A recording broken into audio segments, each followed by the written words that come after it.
La pandémie a obligé les provinces à dépenser des milliards de dollars dans les soins de santé et les mesures sanitaires. Quitte à enregistrer des déficits énormes, les premiers ministres du Québec et de l'Ontario se sont retrouvés aujourd'hui et Alain, ils demandent au fédéral de participer à l'effort financier.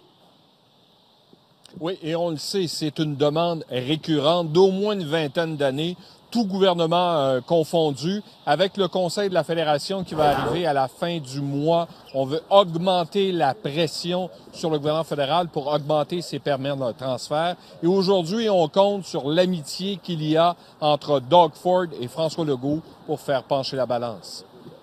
Nous croyons que lorsque nous travaillons ensemble, nous sommes invincibles.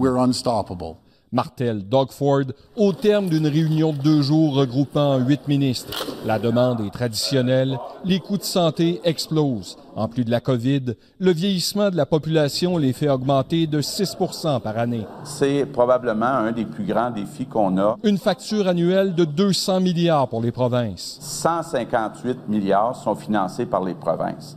Donc, étant donné que le taux de croissance est très élevé, on se retrouve dans une situation où on doit partager ce problème. On a pu investir un demi-milliard de dollars dès le début de cette crise pour aider les provinces et leur système de santé.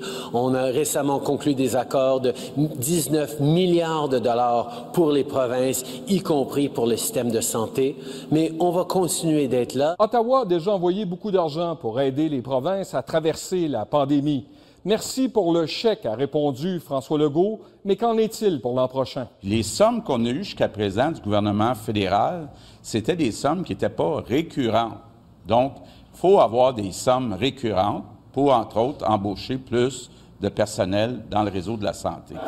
Ils ont convenu d'accorder leur violon avec les autres provinces lors du Conseil de la Fédération de Québec, avant d'établir la somme à réclamer. Les discussions sont actives, on verra où ça nous mènera, mais je pense qu'il ne faut pas lâcher le morceau. L'autre préoccupation, la relance économique. L'Ontario et le Québec veulent s'unir pour fortifier la filière aérospatiale et développer l'électrification des transports. On va créer une équipe commune, puis faire front commun, et possiblement être plus capable d'impliquer le fédéral. Nous sommes 60% du Canada comme économie et population aussi. Alors, c'est une bonne idée de parler ensemble. Alain Laforêt, TVA Nouvelles, Mississauga.